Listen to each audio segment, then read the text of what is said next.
everyone. Thank you so much for joining me for Daily Spark with Dr. Angela. I am your host, Dr. Angela Butchester. You know what I like to do on my show. I want to enlighten you. I want to inspire you. I want to empower you to become your best self. Well, Scripture reminds us that the tongue is a small thing that makes grand speeches, but a tiny spark can set a great forest on fire. And today we want you fired up about my guest. Her name is Jessica Crane, and we'll be talking about her book, From the Heart and Mind, A Touch of Healing Written in Rhyme. So you know what I'm going to tell you to do. Go on, get comfy, get cozy, get your coffee or get your tea, because it is time to get started. Hello, Jessica. Thank you so much for spending some time with me here on Daily Spark with Dr. Angela. Well, hello. Thank you for having me.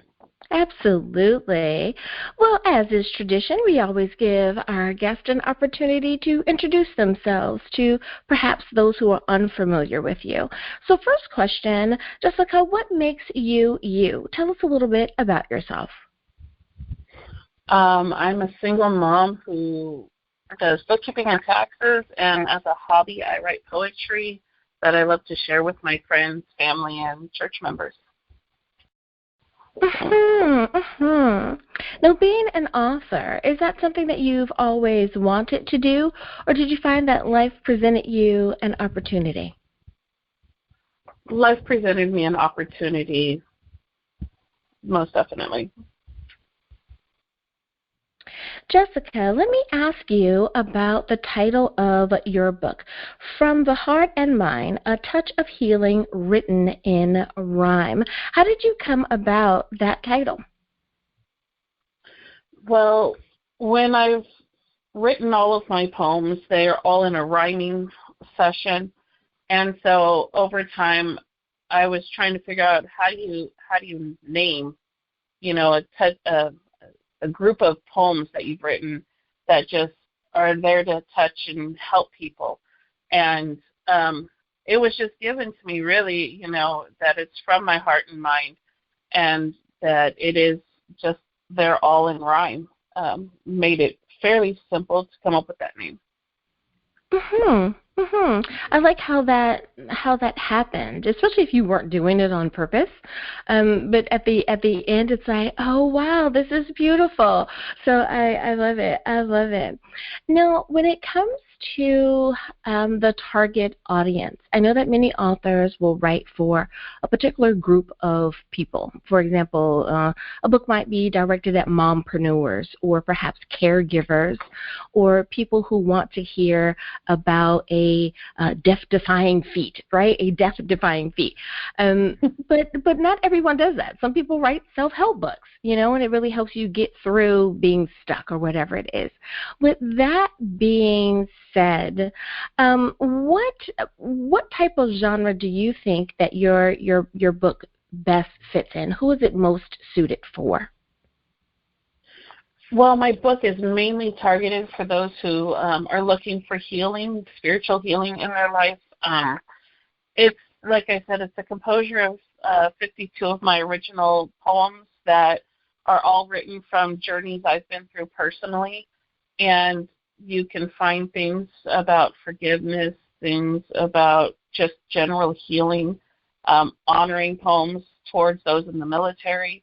But mostly you'll see it's for anyone who just has problems or hang-ups that they're trying to get over. And I just find it really helps. It gives people different perspectives to look at what they've been through. And that's the best way I can say it, because the poems are just there for you to read and for you to interpret your own way to help you through whatever you're going through. Now, everyone knows out there that I love giving books especially for graduation presents, but I also give them if I think that it's a great just because, like if it fits a person or a mood or a thing that they're going through. With that being said, one of the youngest groups that I give to you are for high school graduation. Would you say that your book is appropriate for someone as young as high school, or do they need to be a little bit older? Actually, my book is great for anyone. I would even say from junior high on up. It's, like I said, easy to read, but easy to also translate into things that you've been through yourself or that you're going through. So that's the really nicest part about it, is that it just sits there. Oh, thank you for that clarification. I love it. Junior high is even better. I think in today's world, we can't think of our students the same way that we used to in generations past. They're much more mature than I think many past generations may have been, in that they have access to so much more information at such a younger age, simply because everyone has an iPhone or iPad or something, So I love that they're able to get access to your book, or have it as well. Now, when you were in the process of writing, did you find that you were trying to incorporate nuggets of wisdom along the way, or was your main concern, let me get this feeling out and convey the feeling so that the reader can go along on that journey? Or did you want to make sure that there was that nugget of wisdom? I guess what I'm saying is, many times in poetry, the nugget is the beauty of the words themselves. Like, there's no additional layer. But then there's some poetry where you have to read it over and over, and then you get that epiphany that says, oh my goodness, is that what they were saying? Gotcha. So did you find that you were simply expressing or sharing a set of beautiful words with us, or were you trying to also give us those nuggets of wisdom along the way? Most definitely giving wisdom, nuggets of wisdom along the way. Again, I have found that, like I said, my poetry is written. I used it initially for me to heal through things I've been through, and my friends and family that I've shared it with said, oh my gosh, that's great, and everyone gets their own. You could even read the same poem multiple times and get a different nugget of wisdom out of it. And they're all short poems, so they don't take a long time to read even, and that's the beauty of it. Oh, I like that. I do. I like that. I love books that you can read it on a Monday and get a certain thing from it, but then pick it up 5 or 6 months down the road, read it again, and you go, I thought I read this page, and it is like a brand new epiphany. I love that. I love that. Now, for many authors, there's a particular style in which they write. Now, I know that many people listening out there, they don't really care about a style the same way that perhaps our literature teachers would want us to, but many authors do. Do you find that that you are attracted to a particular style of writing, and you want to write in that style as well? Or are you attracted to a particular style, but you find that perhaps your style of writing is a little different, and you find a freedom in that? Well, my writing is mainly, it's a rhyming style. It's, as a lot of my friends and old teachers would tell me, it's a lost art. But at the same time, it's not just rhyming to rhyme. It's just the way that the poems flow through me when I do write. I try to write not in your typical poetic stance. Most poets talk in symbols and metaphors, and really I talk more straightforward. So what I say is what I mean. So when you go to read it, you're not going to read something about, the sun or the light, and I meant something yellow.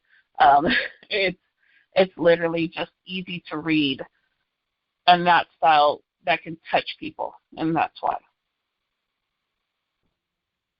So, Jessica, I would like to ask you some questions about your inspiration. What keeps you motivated and moving forward? Well, so many of the authors that I have had the opportunity to speak with, they will say that they've had a friend who said you should write a book, a loved one, a church member, but there was always a someone who kept kind of nudging them to move forward in writing.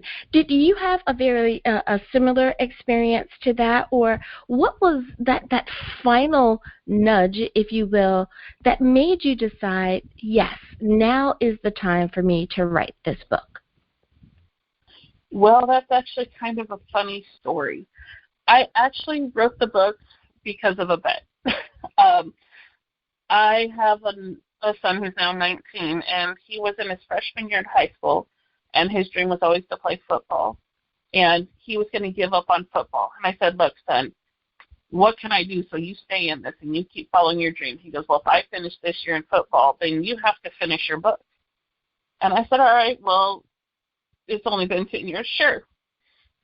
I will finish my book if you finish this season. After much deliberation and questions on whether or not he finished the season, he did finish the season. He was on the team the whole season. And I kept with my word, and I, at that point, went to start writing my book. And when I went to write it, I said, okay, well, I'll just copy and paste and make the book. But instead, I just really felt this strong urge from God that said, no, you need to retype every poem as you put it in, which I think was the greatest thing in my life, because a lot of my poems, as great as they were, or as wonderful as I think they were, I got to improve on them, and I got to put more of me into each of them as I retyped them individually, and I really, I felt God using me more through rewriting all of them, and that was, which caused me greater healing, because I didn't realize how many of my poems I never read after I wrote them. Oh, I like that answer. Oh, my goodness. That is so awesome. I love that. And, you know, as you were talking, there are so many points where it's kind of like, bravo, like, you know, clap your hands, cheer you on. The fact that you kept your word to your son. There are some parents out there that would have said, ha, nope, still not going to do it. And I'm so glad that you weren't that person, that you kept his word, kept your word with him, and really showed him the type of adult that you are, how important it is to keep your word. That is awesome. But you also followed the prompting of Holy Spirit in rewriting them and, you know, taking the time. Like you said, you could have copied and pasted them. And to take the time to do that, I think that is awesome, that you allowed this moment to witness to yourself as well and to refresh your memory so that now you're able to talk about them in even more depth. I love that. I love that. See, you never know why you ask a particular question, because I never know what the answer is going to be, but I just follow. Speaking of prompting, I just follow the prompting that the Lord tells me, like, ask this one. And it's like, yes, I love it. I love it.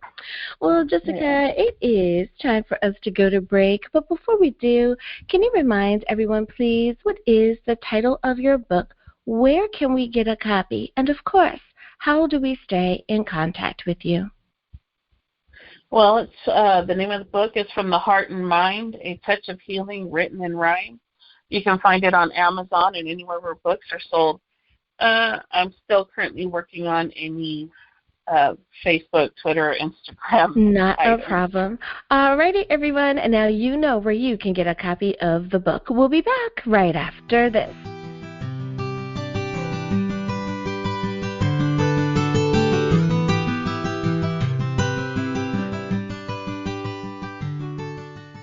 Hi everyone, Dr. Angela here. Did you know that Daily Spark is now on Facebook?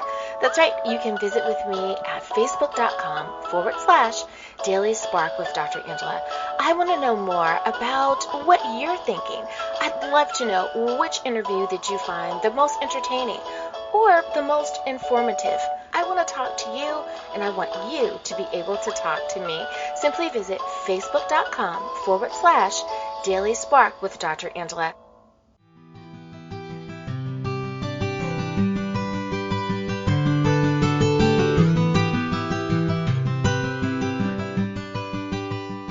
And we are back. Thank you so much for joining me for Daily Spark with Dr. Angela. I'm your host, Dr. Angela Butch-Chester. My guest today is Jessica Crane, and we're talking about her book, From the Heart and Mind, A Touch of Healing, written in rhyme. I know. I like that title too.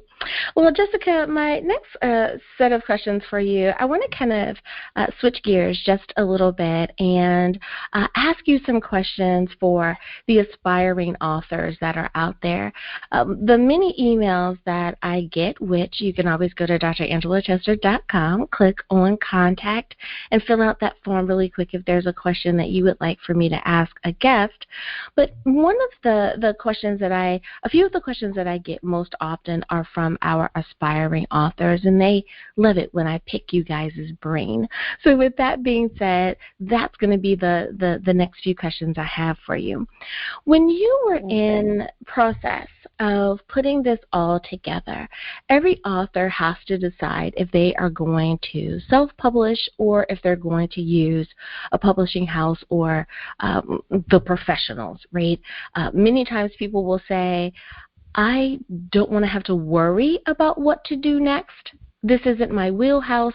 I'll just pay the professionals to get it done. Other people say, absolutely not. I don't want anyone changing anything that I've written. I'm going to do it myself. I'll figure it out. I'm self-publishing. Which route did you take, and how did you make that determination? Well, I was conflicted on both because of the fact that, one, I don't have a whole lot of money, so being single mom, it made it a lot easier to choose the self-publishing route. No, even though I don't have a whole lot of experience in it, the self-publishing, as you said, it even gave me that I don't want to change things. I wanted to keep it certain ways, and I was able to make that choice on a lot of the items that we talked about, from the color of the pages we use to the way that I write words, and I use God, and I always capitalize God no matter what, and I will capitalize Him if referring to God in everything I write. And that even came up through the self-publishing. They're like, it's old school, and I said, but that's the way I believe, and that's the way I wanted it. And that was easier to do with the self-publishing.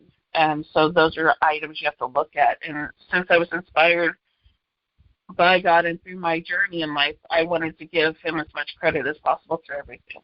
And that's why I went with self-publishing.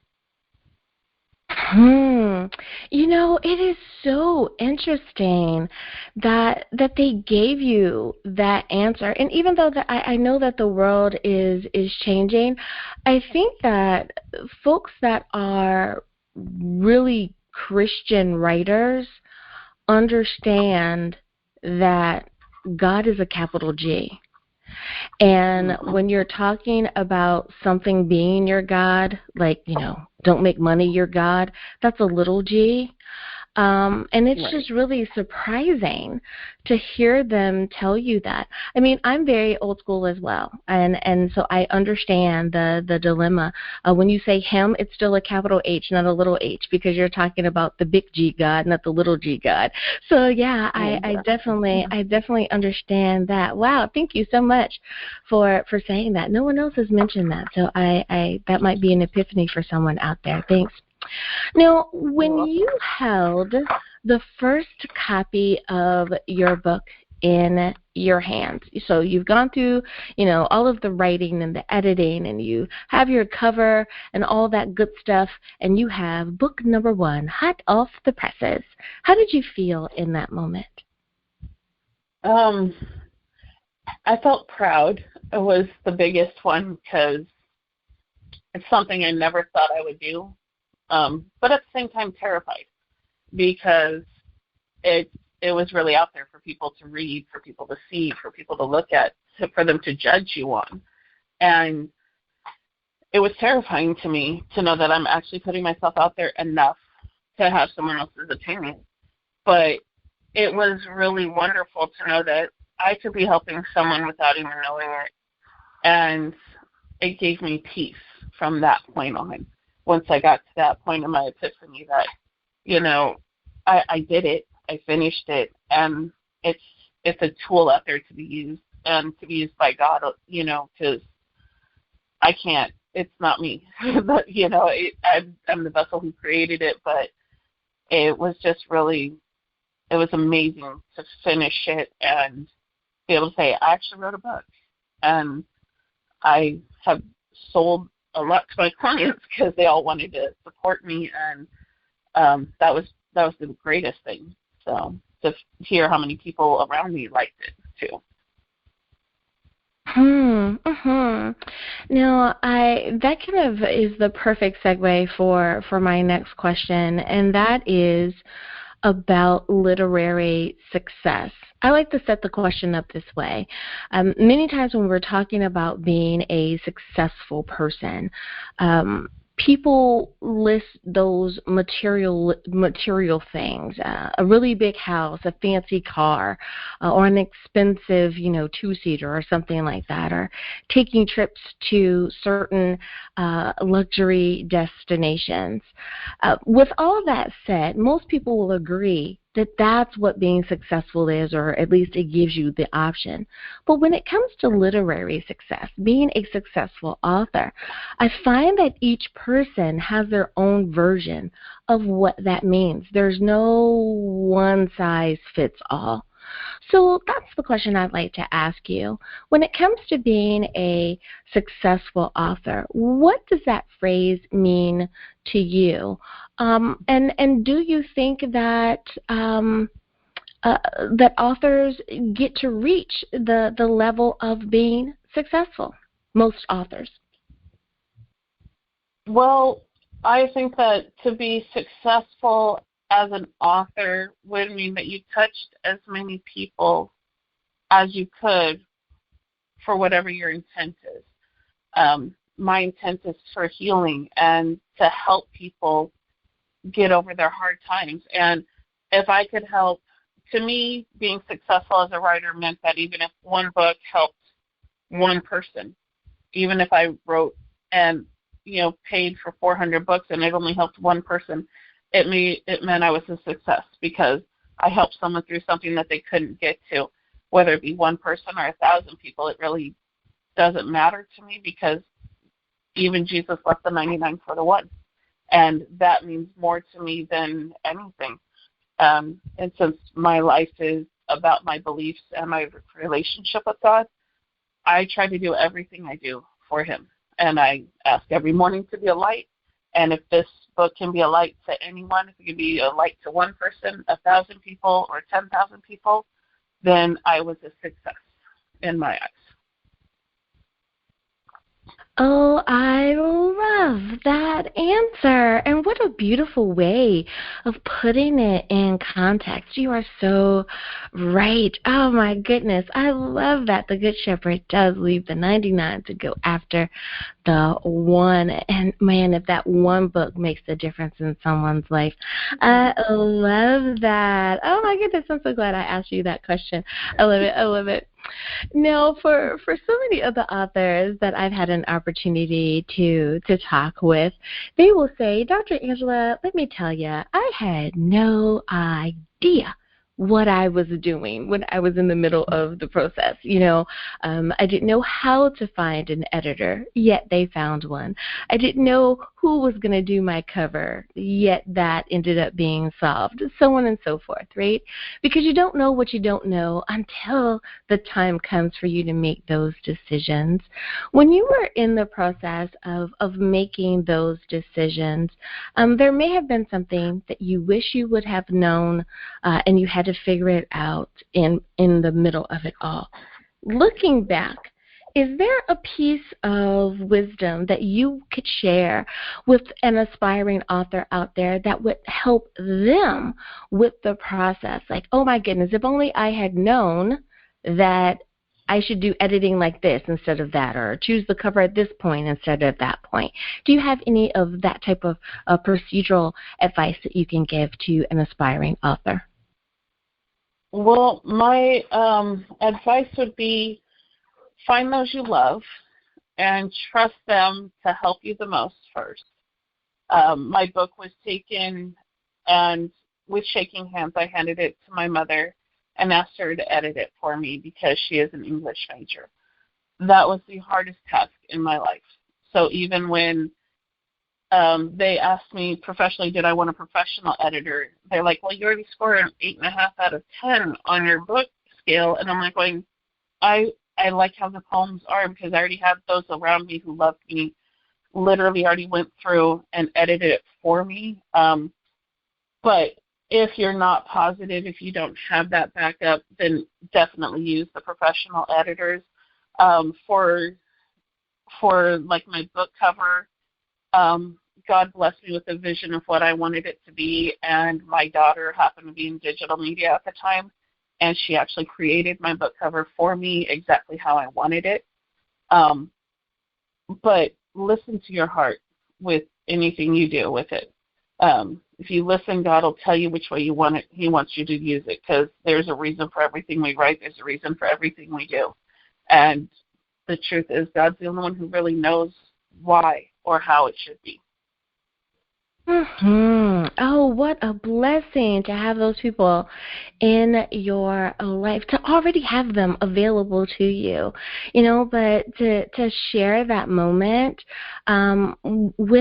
with your family, that is such a beautiful thing. And like you said, a lot of people aren't going to have that. So I love that bit of advice. Use the professionals for the things that you really need the professionals on. But if you have access to someone that's close to you, utilize their services as well.